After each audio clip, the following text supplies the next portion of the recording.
Brain dead व्यक्ति जिसकी मृत्यु हो चुकी है वो 8 अंगदान करके, जिसमें 2 फेफड़े हैं, एक दिल है, 2 गुर्दे हैं, किडनी है, एक जिगर है, पैंक्रियाज है, ऐसे 8 अंगों का दान करके 8 जानें बचा सकता है, 50 और लोगों की मदद कर सकता है।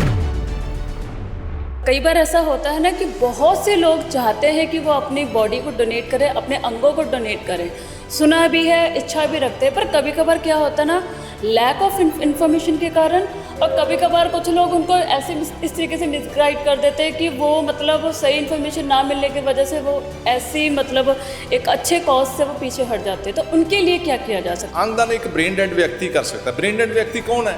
जिसका ब्रेन एक्सीडेंट हो गया, ब्रेन फट गया, ब्रेन की नाड़ी फट गई, ब्रेन की खून की जी नाड़ है वो ब्लॉक हो गई, या उसको धरंगा आ गया, या वो लाइक दैट, जिसका कि ब्रेन बिल्कुल काम करना बंद कर दिया, तो प्रैक्टिकली ऐसा इंसान डेड है। कुछ लोग अंगदान तो करते हैं पर उनके जो अंग होते हैं ना वो गलत हाथों में चले जाते हैं और उसका कहीं ना कहीं मिसयूज़ भी हो रहा होता है बहुत ही गलत तरीके से, जिसका अभी मैं जिक्र नहीं करना चाहूँगी।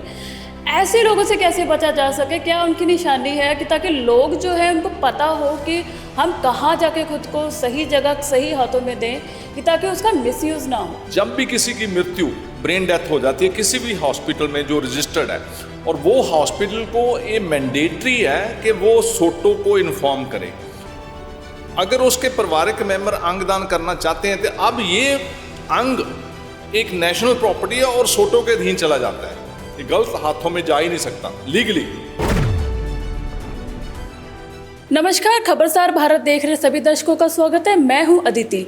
आज हम बात करेंगे कि कैसे जो व्यक्ति दिमागी तौर से मृत घोषित कर दिया गया हो वो व्यक्ति कैसे अपने बॉडी के ऑर्गन डोनेट करके बाकी लोगों की ज़िंदगियां बचा सकता है, 8 लोगों की ज़िंदगियां बचा सकता है। वो कौन कौन से ऑर्गन है, कैसे वो डोनेट कर सकते हैं, क्या पूरा प्रोसीजर है और लोगों को अवेयर होना कितना ज़रूरी है, आज सारी इसके बारे में हम बातचीत करेंगे। हमारे साथ मौजूद है डॉक्टर बलदेव औलख जी, लुधियाना के जाने माने रोबोटिक सर्जन डॉक्टर बलदेव। सत श्री अकाल जी। धन्यवाद आपका जी। मैं doctor Baldev Singh Aulakh, urologist, euro oncologist, robotic and transplant surgeon, इकाई हॉस्पिटल लुधियाना तो ये अज का बहुत अच्छा दिन है कि आपने इस जागरूकता के लिए ये आपने कोशिश की। जैसे आपने बताया कि एक ब्रेन डेड व्यक्ति जिसकी मृत्यु हो चुकी है वो 8 अंगदान करके, जिसमें 2 फेफड़े हैं, एक दिल है, 2 गुर्दे हैं, किडनी है, एक जिगर है, पैंक्रियाज है, ऐसे 8 अंगों का दान करके 8 जानें बचा सकता है, 50 और लोगों की मदद कर सकता है। अपने कान, ईयर ऑसिकल होते हैं उसको दान करके, हार्ट वेल्स होते हैं, टिश्यूज़ होते हैं, सो मेनी अदर थिंग्स, सो वो 50 और लोगों की मदद कर सकता है। तो ऐसे लोग जो ब्रेन डेड व्यक्ति हैं इंडिया में बहुत हैं, लेकिन अवेयरनेस नहीं है, जागरूकता नहीं है, इसलिए वो अंग वेस्ट हो जाते हैं या दफनाए जाते हैं या बर्न किए जाते हैं, जैसे भी अपने धार्मिक रीति रिवाज है उसकी वजह से। सो ये जागरूकता पैदा करने के लिए आपका बहुत बड़ा योगदान चाहिए। जी डॉक्टर साहब, मैं पहले ये जानना चाहूँगी कि अंगदान जो है कौन सी उम्र के लोग कर सकते हैं, किस कंडीशन में नहीं किया जा सकता? देखो, जो तो जीवित हैं, जो किसी के लिविंग रिलेटेड हैं, वो 18 साल से लेके 65 साल की उम्र तक अगर उनके अंग सही काम कर रहे हैं तो वो दान कर सकते हैं।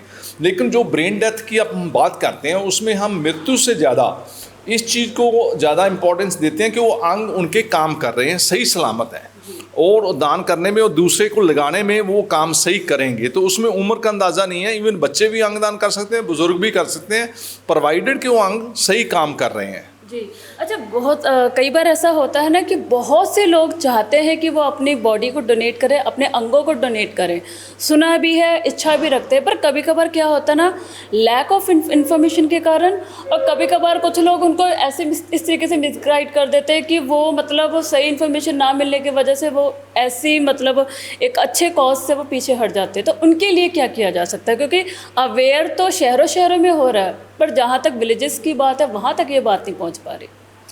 आपका ये सवाल काफ़ी अच्छा है कि लोगों के मन में कई बार आई विल कॉल मिथ्स, मतलब गलत पैदा हो जाते हैं जो उनको पता नहीं होता।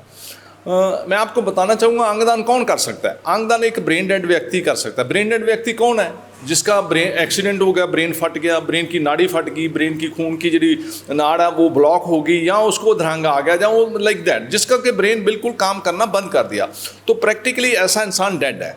अगर ऐसा इंसान हॉस्पिटल में है जिसकी ऑक्सीजन हम कंटिन्यू करें वेंटिलेटर के जरिए और उसका हार्ट बीट करता रहे, तो ये इंसान डेड है, लेकिन उसके अंग जितनी देर ऑक्सीजन चलती है उतनी देर जीवित हैं। तो ऐसा इंसान ही अंगदान कर सकता है। अगर किसी की मृत्यु किसी विलेज में होगी, घर में होगी, एक्सीडेंट की साइट पे होगी, तो ऐसा व्यक्ति अंगदान नहीं कर सकता, क्योंकि with in half an hour सारे वो अंग है जो वो डेड हो जाते हैं।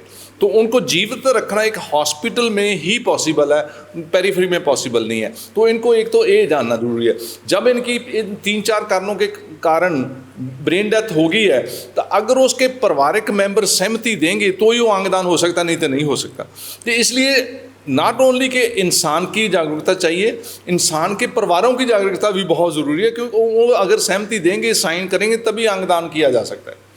एक ना अफवाह भी हम लोगों ने काफ़ी सुनी है, और आप ही इसको मतलब जस्टिफाई कर सकते हैं कि कुछ लोग अंगदान तो करते हैं, पर उनके जो अंग होते हैं ना वो गलत हाथों में चले जाते हैं, और उसका कहीं ना कहीं मिसयूज़ भी हो रहा होता है बहुत ही गलत तरीके से, जिसका अभी मैं जिक्र नहीं करना चाहूँगी। ऐसे लोगों से कैसे बचा जा सके, क्या उनकी निशानी है कि ताकि लोग जो है उनको पता हो कि हम कहाँ जाके खुद को सही जगह सही हाथों में दें, कि ताकि उसका मिसयूज़ ना हो। ऐसे केसेस बहुत सुनने को मिलते हैं, ऐसे में क्या करें?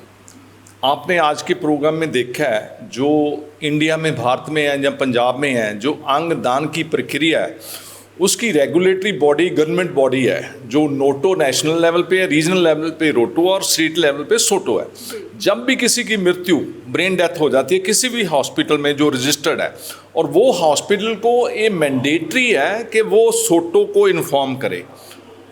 अगर उसके पारिवारिक मेंबर अंगदान करना चाहते हैं, तो अब ये अंग एक नेशनल प्रॉपर्टी है और सोटो के अधीन चला जाता है, ये गलत हाथों में जा ही नहीं सकता लीगली। सोटो फिर डिसाइड करता है वेटिंग लिस्ट के मुताबिक कि वो अंग किसको मिलेगा। वो अंग की एलोकेशन होती है, बड़ा सिस्टमेटिक सिस्टम है, बड़ा रेगुलेटरी है, लीगल है, so many things are involve. तो जो एक हॉस्पिटल में, जैसे मैं बोला कि अंगदान हॉस्पिटल में ही हो सकते हैं, तो इसमें कोई गलत हाथों में जाने वाली हमारे एक्सपीरियंस में कोई बात नहीं है ऐसी। तो लोगों को इससे बचना चाहिए। अफवाहें बहुत चलती रहती हैं। अगर आप अंगदान करते हैं, हॉस्पिटल में ही होगा जहां वेंटिलेटर है, जहां आईसीयू है, जहां ब्रेन डेथ हो चुकी है, और हॉस्पिटल के लिए ये मैंडेटरी है कि वो सोटो को इन्फॉर्म करेंगे, सोटो डिस्ट्रीब्यूट करेगी। सो जे अगर आप अंगदान एक हॉस्पिटल में करना चाहते हैं, तो वो हॉस्पिटल का कोई किसी के ऊपर एहसान नहीं है, because this is a national property. जी सर, एक और चीज़ मैं जानना चाहूँगी, जो जिनको हम अपने जो ऑर्गन है डोनेट जो करते हैं, ठीक है, कभी कभार ऐसा होता है कि पेशेंट की बॉडी उस जो ऑर्गन है उसको रिजेक्ट कर रही हो किसी भी मेडिकल मतलब कोई भी इशू की वजह से, जैसे बीपी वगैरह, आई मीन कोई भी रीज़न इंटरनली हो कि ऑर्गन को रिजेक्ट करके फिर कभी ऐसा कोई केस आया हो या फिर ऐसी कोई सिचुएशन आती होगी? देखो, जो ट्रांसप्लांट है दुनिया भर में ये बहुत कामयाब प्रोसीजर है, इसके ज़रिए नई ज़िंदगी मिलती है।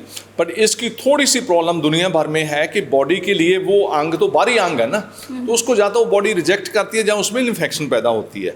तो ये मैं आपको बताऊंगा, ये 5, 7, 10% में ही होता है। 90% से ज़्यादा लोग हैं जो नई ऑर्गन लेके, लिवर है, किडनी है, उनकी ज़िंदगी ही बदल जाती है। तो वो अपनी ज़िंदगी बहुत अच्छे तरीके से जीते हैं, जिससे मेरे को पूछते हैं जब मैं किडनी ट्रांसप्लांट करता हूँ कि मैं क्या कर सकता हूँ, तो मैं उसको बोलता हूँ आप क्या नहीं कर सकते ये पूछो मेरे से। आप सब कुछ कर सकते हैं, आप खेल सकते हैं, दौड़ सकते हैं, भाग सकते हैं, काम कर सकते हैं, नई ज़िंदगी मिल गई है। सो ये बहुत बड़ा सर्जिकल ऑपरेशन है और बड़ा रिजल्ट्स बहुत अच्छे हैं। ओके, जो डोनर्स हैं वो अपने, अगर वो चाहते हैं कि जैसे मतलब कुछ लोग नहीं, भारत में काफ़ी लोग ऐसे हैं जो अपने आप के अपने ऑर्गन्स को डोनेट करना चाहते हैं, पर डोनेट करने से पहले अपनी फिटनेस पे भी ध्यान रखना चाहिए उनको। वो अपनी फिटनेस को कैसे मेंटेन करें कि हाँ वो डोनेट करने लायक रहे? चाहे इंसान ऑर्गन डोनेट करना चाहता है या नहीं चाहता, वैसे ही हेल्दी रहना चाहिए, फिट रहना चाहिए, रेगुलर एक्सरसाइज करनी चाहिए, स्ट्रेस से बचना चाहिए, योगा करना चाहिए, मेडिटेशन करनी चाहिए। खाने पीने में आप बैलेंस डाइट लें, जिसमें बहुत ज़्यादा घी ना हो, बहुत ज़्यादा शक्कर ना हो, प्रोटीन हो, ताकि आपकी बॉडी बनी रहे। एक्सरसाइज सबसे ज़्यादा ज़रूरी है ताकि वो सेहतमंद रहे। जी। सो ये थे हमारे साथ डॉक्टर औलख, जिन्होंने हमें मतलब ब्रेन डेड बॉडी किस तरीके से बाकी लोगों की जान बचाती है उसके बारे में सारी इन्फॉर्मेशन दी है। लेकिन अगर आप लोग भी अपनी बॉडी को या अपने ऑर्गन को डोनेट करना चाहते हो, ये लोग ऑनलाइन कैसे अपने मतलब अपने आप को रजिस्टर करें कि इमरजेंसी कभी ज़रूरत पड़े तो ये लोग अवेलेबल रहे कि हाँ हमें करना है, या इनके जो लव वंस है या किसी की ऐसी कंडीशन है वो लोग खुद को कैसे रजिस्टर करें ऑनलाइन, ये इसके बारे में कोई इन्फॉर्मेशन? या ऑनलाइन गवर्नमेंट का पोर्टल है नोटो का, NOTTO, national organ and tissue transplantation organisation. इस पोर्टल में वहाँ प्लेज है, आप रजिस्टर कर सकते हैं कि I want to donate my organs after my brain death. तो वो प्लेज करके, पर उससे ज़्यादा ज़रूरी ये वहाँ प्लेज तो होगी कि आपके पारिवारिक मेंबरों को पता होना चाहिए, उनकी सहमति बहुत ज़रूरी है, जैसे मैंने पहले बताया। जी। सो ये सीखे साढ़े ना ये थे हमारे साथ डॉक्टर बलदेव, जिन्होंने आपकी जो भी इंफॉर्मेशन है कि ऑर्गन डोनेट कैसे करने हैं, किस कंडीशन में, और सबसे पहले बात कि आप पहले खुद फिट रहोगे तभी जाके आप कहीं ना कहीं अपने ऑर्गन से डोनेट कर पाएंगे। ऑनलाइन भी कैसे करने हैं वो सारी इन्फॉर्मेशन आपको डॉक्टर बलदेव जी ने बता दी गई है। ऐसी और भी अपडेट्स के लिए जुड़े रहे खबरसार भारत के साथ। धन्यवाद।